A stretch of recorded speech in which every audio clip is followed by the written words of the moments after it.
Hey guys, Offerpad, what's going on with all these cash offers? And is it a real deal? Is it a scam?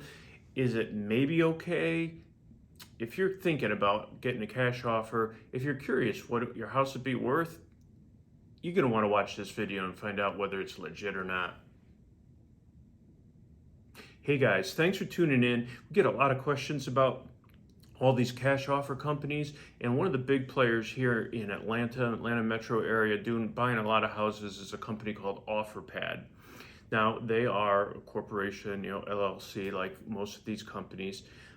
So they're in the business of buying houses, selling them, and making a profit. So you got to understand, they're not doing you any favors. They're not loaning you money or buying your house for the full offer, or the full value, so that you can sell more quickly. They're in it to make money. But each one of these companies is a little bit different. So today we're going to talk about Offerpad. Now, we've had a couple of sellers that we represented who used Offerpad.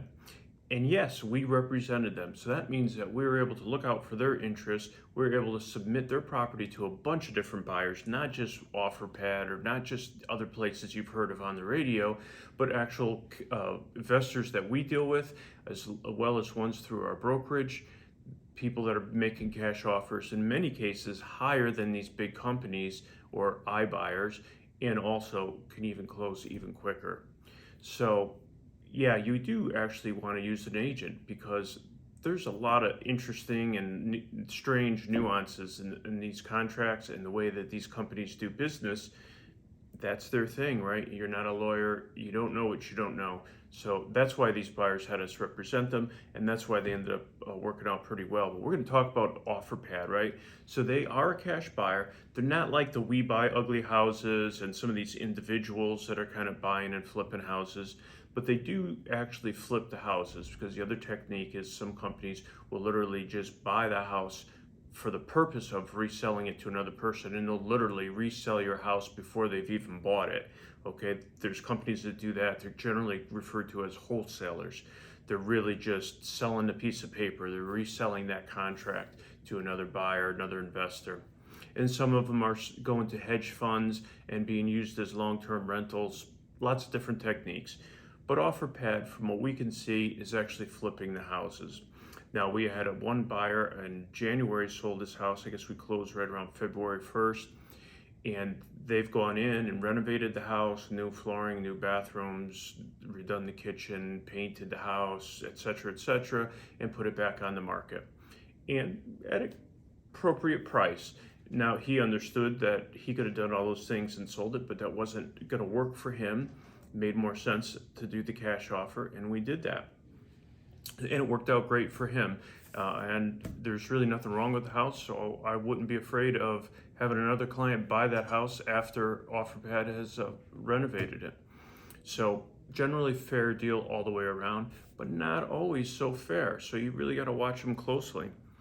So I'm going to refer to my notes a little bit, and yes, they claim that they do a quick sale with no hassle. They're all claiming that, right? They want you to feel like it's going to be convenient. Truth is, they take 20 days or about 3 weeks to close a property. Any cash buyer, I've closed many properties, many sales in less than 3 weeks, sometimes less than 2 weeks, and it is certainly in as little as 7 days, closed transactions. So 20 days is not like any kind of huge benefit to you versus a short marketing, which nowadays is generally one weekend, Friday, Saturday, Sunday on the market. We could generally get your house sold for the full value instead of 80-90% of the value. So something to consider there. They can vary, definitely 10 to 20% offers below. Now, for initial offer may seem like it's a lot of money. Then as you read, you'll see that they have fees. What those fees are, they have a litany of excuses for what the fees are, but basically it's really just a deduction in what they're going to pay you for your home. Now, with Offerpad, they have a fee range from 6 to 10%. It usually ends up being about 7%. That's what they admit, and that's what we've seen in our experience with them in the last 2 transactions. So that's more than what you typically pay for a realtor to market your property. But lo and behold, the bottom line is the bottom line. That's all that matters. But so make sure that you're counting that 6 to 10% and taking that off the initial offer they give you. Now, one of the downsides with Offerpad is they'll also come and inspect it. And their contract, their offer, allows them to do that inspection all throughout the period. And of course, they're going to want to inspect closer to the end. Valid reasons, right? They want to know what the house is like closer to when they're getting it. So if you have a 90-day contract, they don't want to come and inspect the house on day 1 and find a different house on day 90. Fair enough. But also, the downside is that you need to know what's going to be in that inspection and what they're going to require for repairs before you go and buy that and sell that house to them. So in the case that we had, this seller had his home in excellent condition. It needed fresh paint and it wasn't ready necessarily to market for the highest value, but it was in excellent condition. And I'll show you with the names blocked out here, what Offerpad, after they did their inspection, they came up with $18,900. And up here you could see that what they said is that while they said you could just make the repairs yourself, they elected to only accept a cash rebate. So in other words, they're going to take another $18,900 off his sales price. That was just unacceptable. The house was in excellent condition, and we knew I've done this a lot, and trust me, the house at most could use $3,000 to $5,000 in updates. Even certainly didn't need any repairs. But in any case, we were able to, because we have a little bit more leverage, and Offerpad understands we're selling them multiple houses, so we do, as realtors, have a little bit more leverage than you as an individual who really only has one house to sell them. We were able to negotiate that to a much more palatable number and get the deal together for my client. Worked out well for him, but it's something you need to be aware of. Another con is that within their contracts, they can cancel out of the contract at any time. Now, to me, that's a big factor because you don't want to be counting on that money and have them walk away at the last minute. That's a real concern, and they can leave the contract without a penalty, essentially. However, if you fail to perform under the contract, there's a penalty equal to 1% of the sales price. So if you had a $400,000 home, then you would pay a $4,000 penalty for not selling it to them after engaging in the contract. So that's a concern. That's something to consider. Generally, they want homes. Generally, as long as the market is staying like it is, they're going to want to close on your home. They're not looking to get into contracts just to back out, but they're putting themselves a little safety clause. So within the 90-day period before closing, they may have the opportunity to back out if there was some drastic shift in the market. Something to understand as a distinguishing term between this particular iBuyer and some of the others. Now, some of the restrictions, I'll say first, is that they don't buy just any house. Now, house has to be built after 1960. So here in our North Metro area, the North 400 corridor, most of the homes are going to be after 1960. But in town, there's a lot of pre-1960s homes. It does take the 3 weeks for them to close on a property. So if you did need to close within 10 days, they're really not going to be able to help you out. But they are good if you're selling quickly. One of the other restrictions they have is the value of the house must be under $600,000. So they're buying houses that require maybe minimal investment and minimal cost for them to flip it and get it back out on the market. They don't want to tie up $800,000 in a larger home that may need a couple of $100,000 worth of updates and renovations and repairs. So that's understandable, but it is something for you to know. Those are the restrictions. On the pro side, there are actually some pros, and that is that while there is a fee, you understand that they try to make the offer price look very high and then deduct fees from it. But those fees are, just a little bit more than a typical realtor. The fees ranging from 6 to 10%, and typical realtors' fees are going to range from 5 to 7%. So that's really not outrageous as far as fees. Again, you guys just got to look at the bottom line number and make sure that you're comparing apples to apples. A plus with Offerpad is they'll actually move you. If you're moving within 50 miles of the location that they're under contract to buy from you, they'll pay to move you.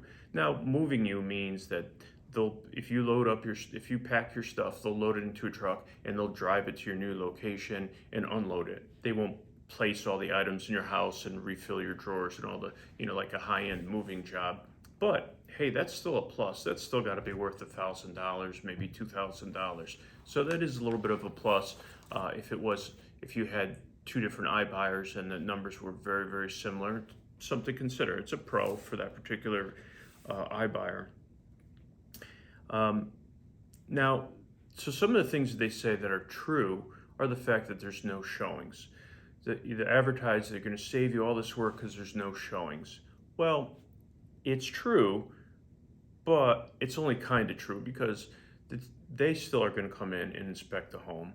They're still going to send an outside inspector in who spends an extensive time looking for problems in the house to renegotiate the price down lower. So you still have to open the house up to some people, but yes, you don't have to have showings. Now in our market, currently, here in April of 2022, we're really selling houses in 3 to 5 days, very, very consistently. So we're not talking like you're saving a whole lot of showings or a whole lot of time, but it is a factor. Another kind of true factor is that you don't have to make any repairs. That's true. They will buy it the way it stands, but it is also true that in today's very short inventory market, you could sell most homes if they're in an area that people like, a desirable area. You could sell most homes, even if they do need some repairs, or even if they do need a fresh coat of paint and things like that to brighten them up. You could still sell them in this particular market at this particular time. So not a huge plus, but it is true that they will buy the house as it sits. Now, what I find a little misleading is they infer that you're going to get the actual value of your house. Of course, they have to buy the homes for less than their actual retail value for them to be able to make a profit on it. They have overhead, they have expenses. It's understandable, but you need to consider the fact you're not getting the full value.